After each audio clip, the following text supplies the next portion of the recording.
नीतीश कुमार का अनिवार्य है, जरूरी है, लाजमी है। इसलिए जो 2020 में खुजली की दवाई मुस्लिम अल्पसंख्यकों में बेच लिए थे लोग, वो दवा 25 में नहीं चलेगी। वरहमतुल्लाहि वबरकातुहू। मैं आपका भाई शाहिद रज़ा मुस्तफ़ाई। अजीज़ान गिरामी, आप इस चेहरे को देखते होंगे, आप इस चेहरे को जानते होंगे। ये हैं ग़ुलाम रसूल बलियावी साहब। आप जानते हैं हिंदुस्तान में जितने भी उलमाए किराम है, अहले इल्म है, तकरीबन सारे उलमा का एक ही मकसद है, एक ही मंशा है कि ओवैसी को कामयाब किया जाए। लेकिन ये है ग़ुलाम रसूल बलियावी साहब, लेकिन इनका तो कुछ अलग ही मिजाज है, अलग ही नेचर है, अलग ही सोच है और अलग ही ख्यालात है। तो आइए पहले इस शख्स की बातें हम सुनते हैं, फिर इंशाअल्लाह आगे गुफ्तगू की जाएगी। गुजारिश है आपसे वीडियो में बने रहें, मुकम्मल वीडियो ज़रूर देख करके जाएं। नीतीश कुमार का अनिवार्य है, जरूरी है, लाजमी है।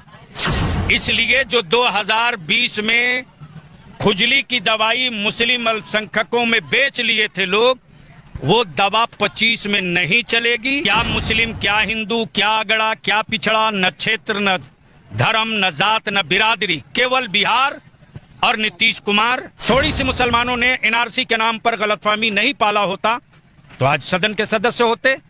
वो गलतफहमी दूर हो रही है। आज का जो आपने प्रोग्राम रखा था, इसका मुख्य उद्देश्य क्या था?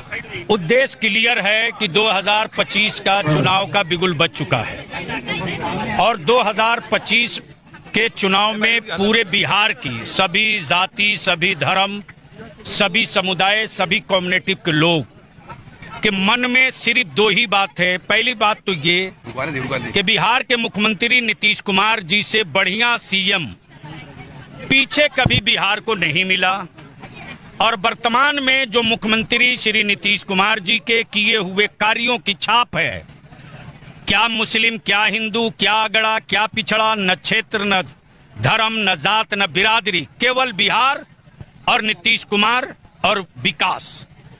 तो बिहार की जनता की एक ही पुकार है कि बिहार में जो माननीय मुख्यमंत्री ने न्याय के साथ विकास किया है, इस विकास की गति को कोई भी अब रोक नहीं सकता है।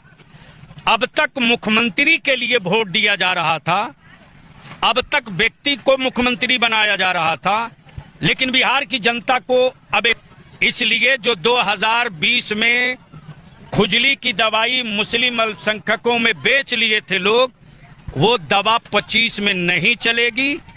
और जो नारा है 2025 फिर से नीतीश, तो सभी तबका, सभी धर्म, सभी मजहब में जो तूफान दिख रहा है वो भाड़े का नहीं है, वो चिंतन का है, मंथन का है, होश का है, विकास का है। इसलिए कोई लड़ाई नहीं दिख रही है और 2025 में पूर्ण बहुमत के साथ अब बिहार के लिए मुख्यमंत्री नीतीश कुमार का होना जरूरी है। ये जनता के मन में बात है। यह देखा जाता है कि अक्सर नीतीश कुमार का सेहत को लेकर के सवाल उठाया जाता है विपक्ष के द्वारा। जिनकी सेहत खराब है वो दूसरे की सेहत की बात करते हैं। सर, आज के साहब साहब कितना संतुष्ट है कि मुस्लिम समाज के लोग एनडीए को समर्थन देंगे? इससे पहले 2010 में एनडीए को इतना समर्थन दिया था कि 24 पर आकर विपक्ष लटक गया था ना। वही इतिहास 2025 में दोहराने जा रहा है। मुसलमान गलतफहमी लोग दूर कर रहे हैं। अल्ताफ राजू मेरे जिला का कप्तान है और सबसे बड़ी बात यह है कि अल्ताफ हुसैन राजू हमारे ऐसे प्रत्याशी और ऐसे व्यक्ति और व्यक्तित्व के मालिक है कि गठबंधन के हमारे सारे साथी, सारे दल, सारी पार्टी, सारी जात, सारी बिरादरी, पिछली मर्तबा सभी धर्म, सभी मजहब के लोगों ने वोट किया। थोड़ी सी मुसलमानों ने एनआरसी के नाम पर गलतफहमी नहीं पाला होता तो आज सदन के सदस्य होते।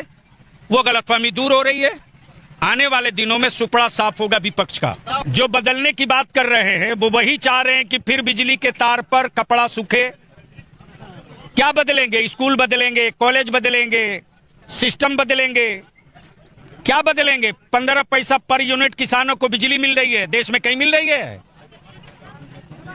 125 यूनिट बिजली फ्री कौन सा राज्य दे रहा है? 10,000 रुपया अभी गया है महिलाओं के खाते में, कौन दे रहा है? जो लोग बिहार के जनता को दिग्भ्रमित करते हैं उनको चाहिए कि वो अपने राज्यों में सत्ता में है क्या डेवलप किए हैं, एक रिपोर्ट कार्ड दिखाकर बतावें। और बिहार की जीडीपी देखनी हो तो वो लोग क्या बताएंगे जो खुद ही सबका हड़प के बैठे हैं। पूरी दुनिया का, विश्व का जो सर्वमान्य विकास का मॉडल आज के देश में कोई है तो उस व्यक्ति का नाम नीतीश कुमार है, जो स्वतंत्रता सेनानी का बेटा है। वो डगना नहीं जानता है, डगाना जानता। तो ये है गुलाम रसूल बलियावी साहब की असलियत, ये है हकीकत। ये तो पलटू राम से भी बहुत बड़े पलटू राम निकले। ये कब कहाँ पलटी मारेंगे इसकी कोई गारंटी नहीं है। इसलिए ऐसे उलमा के बारे में आप क्या कहेंगे, मैं तो कुछ कह नहीं सकता, लेकिन आप कमेंट ज़रूर कीजिएगा कि गुलाम रसूल बलियावी साहब की हकीकत क्या है, सच्चाई क्या है, क्यों ऐसा करते हैं।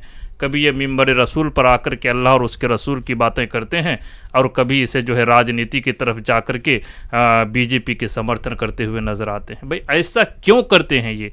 एक उलमा, एक आलिम दीन को हद और हुदूद में रहना चाहिए, इस तरह की बातें नहीं करना चाहिए। वैसे आपको क्या लगता है, क्या कहेंगे आप इसके बारे में? अपनी राय कमेंट सेक्शन में ज़रूर दीजिएगा।